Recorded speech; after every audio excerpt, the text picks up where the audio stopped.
Hi, I'm Dwight Crosstreet. I'm the Tech Support Supervisor here at Merit USA in Cape Coral, Florida.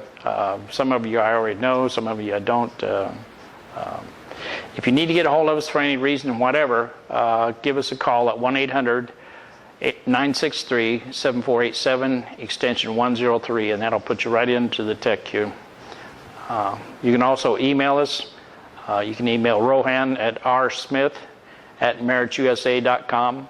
You can get a hold of Excel at avader@meritusa.com, or you can get a hold of myself at dcrosstreet@meritusa.com.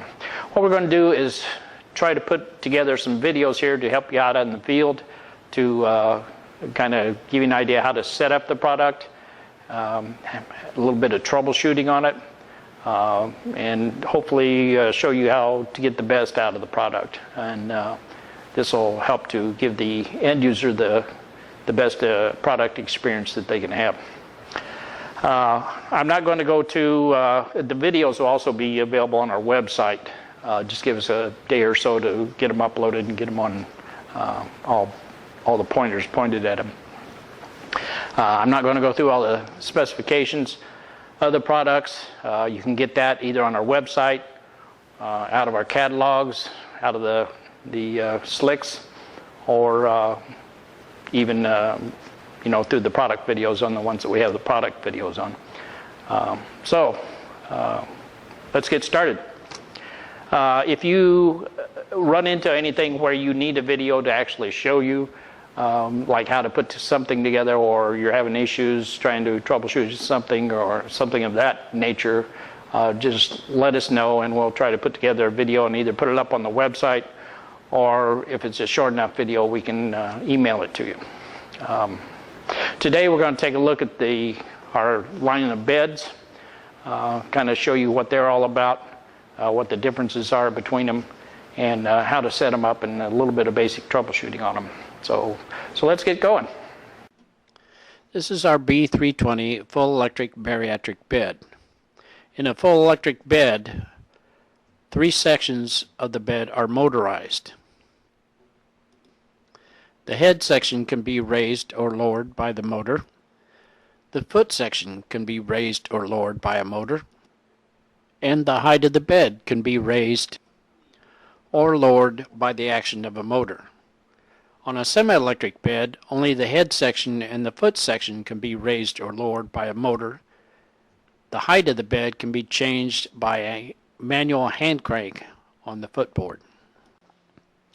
Today we're going to take a more in-depth look at our B211 semi-electric bed. Take a look at the operation, the unboxing, the assembly, and some troubleshooting hints on the unit. Let's take a look at how the hand control, or the hand pendant, works. If you press the top button underneath the picture of the head section, the head section will go up.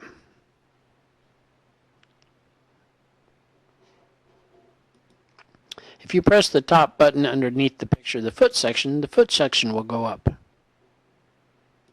If you press the bottom button under the picture of the head section will go down. Pretty exciting, huh?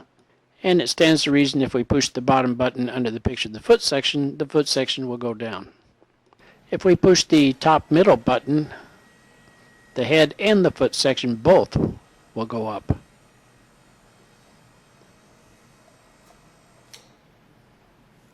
And if we push the bottom middle button, the head and the foot section will both go down. Pretty logical. Your B211 will be shipped in 2 boxes. The first box will have the head and foot section in it. It will contain the head section, which is the section that pivots up about 1 foot from the center. You'll also notice in the center it's the one that has the hook that connects over the pins in the foot section. And it has the foot section. You'll notice the foot section is the one that pivots up in the middle. It's also the one that has the pins. Also in this box you'll find a high-low bar. This is used for raising and lowering the height of the bed.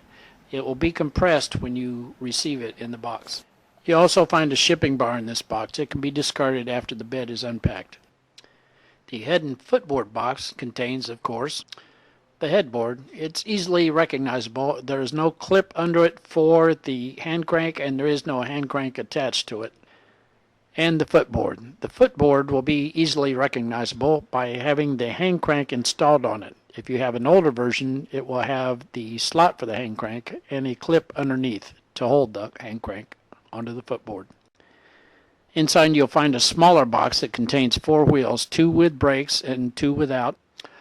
Also a tool kit and a Ziploc bag that contains 2 short pins with holes for retainers and the retainers, 4 right angle pins, and 4 pins with rings attached to them. You'll also find a long box that contains the motor and the hand controller pendant. Even though it's called a one motor bed, there are actually 2 motors inside a one-piece unit that contains the motors and the controller. If you'll open up the head section and the foot section and lay them on their side, it'll make them much easier to work with. When putting together the B211, you'll notice if you have the head section and the foot section in a 90-degree or greater angle, it is hard to get the hooks over the pins. But if you move it in to where the other ends are closer to each other and the angle is less than 90 degrees, then all you have to do is just push down slightly on the hook and it will go right over the pin. Once you've reached that point, all you have to do is straighten the bed out and it'll be ready to put the head and foot boards on it.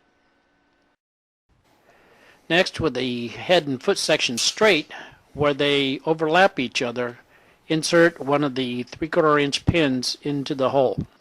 Next, take one of the retainer keys and insert it into the hole on the other side of the pin and snap it into place. We are now ready to connect the springs. Lift up on the foot section to release the tension. Then take the hooks from the head section and hook them into the loops in the foot section.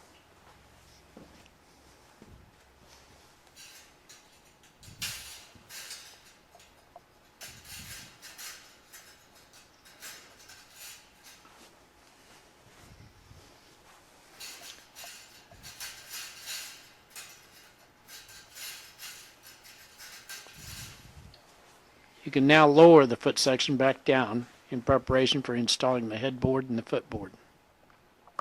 We're now ready to install the headboard and the footboard onto the frame. We'll start with the foot section.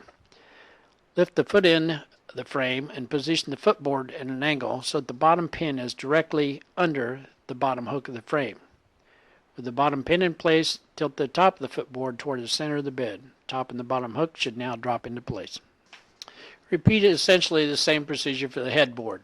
Make sure that you lift at the bottom of the frame instead of the upper spring frame, as if you lift on the spring frame, it'll lift off the bottom frame, will not lift the whole bed.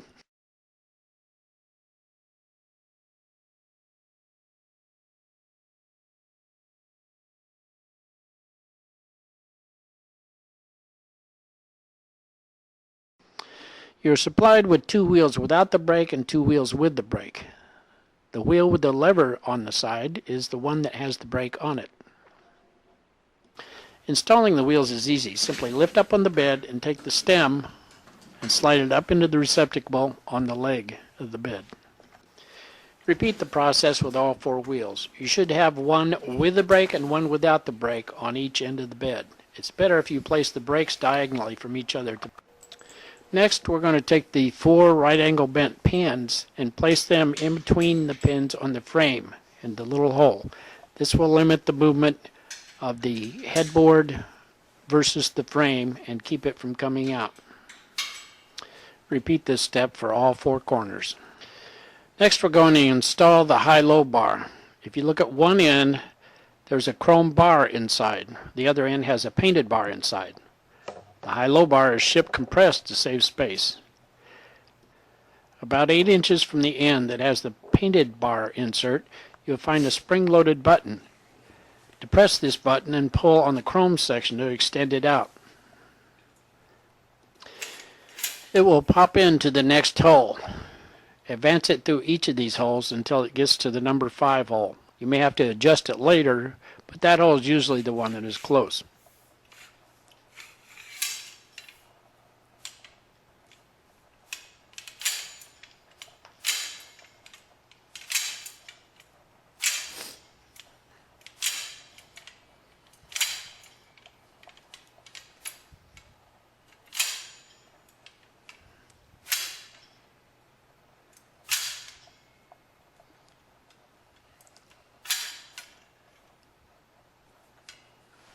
Underneath the headboard, you'll find a little gearbox with a shaft sticking out with a pin through it. Take the end of the high-low bar and slide the slots over that pin. Now we'll take the other end of the high-low bar, compress it, and slide the slots on that end over the pin on the footboard. Now you want to take the hand crank and crank the bed up, making sure that it moves up evenly both from side to side and from end to end. Now crank the bed up to the desired height and take the 4 pins that have the ring attached, insert them into all 4 legs at the highest hole available. This is a safety measure and will keep the bed from dropping should something happen to the headboard or the footboard.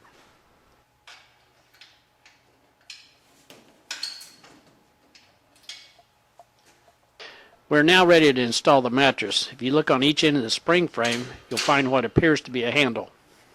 This is actually a guide to keep the mattress in place so it won't move completely to one end or the other. This keeps the patient from getting their hands or feet stuck between the mattress and the headboard or footboard. Snug one end of the mattress up against one of the guides.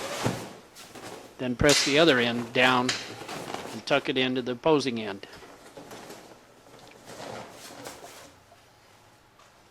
The B211 is normally sold with our 2021 full-length bed rails. Here you see the 2 spring-loaded mounting bars, and only one of the bed rails is shown for clarity. P326A. You will notice on the spring frame between the second and third spring on both ends, there's a V-notch.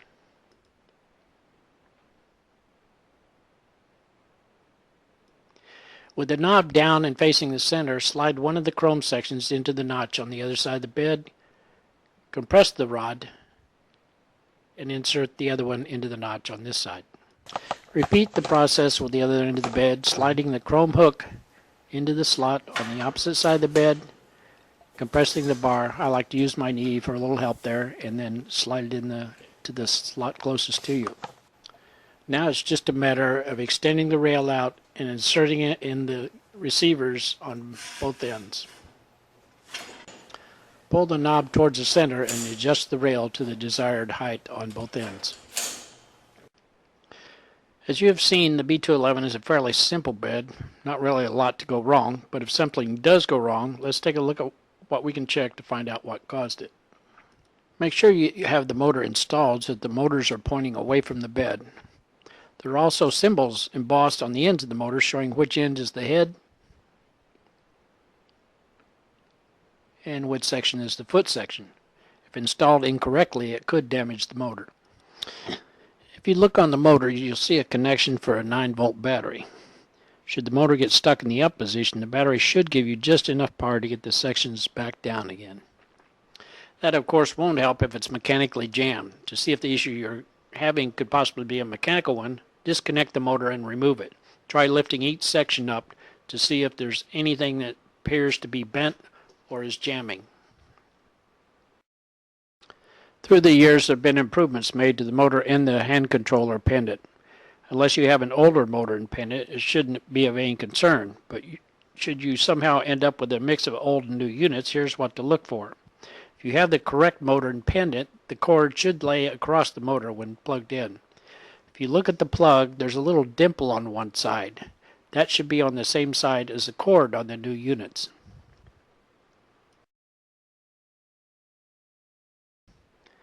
On the old pendant, you'll notice the dimple is on the side opposite the cord. If this old pendant were plugged into the new motor, the cord would go away from the motor instead of across it. Normally this won't be an issue unless you're mixing old units with new units. When we send out a warranty, we will send out both the pendant and the motor, so it won't be an issue there. If either section doesn't work, try swapping pendants to see if that's the problem. If neither section works, you might also check to see if you have power at the outlet by plugging a known working light or another appliance into the outlet and trying it. If it still appears that the issue is either the motor or the pendant and the unit is under warranty, give us a call and we'll send them both out to you. So there you have it, the B211 semi-electric bed, one of our star performers. You see here a B320 bariatric bed.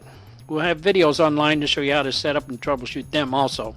If you were hesitating carrying bed lines, you can see the beds are not all that difficult to put together and take care of. Future webinars will cover power chairs and scooters. We'll show you how to use the handheld programmers to set them up, and we'll show you how to troubleshoot them. We'll also show you how to set up and adjust our manual lines of chairs and walkers and the patient aids.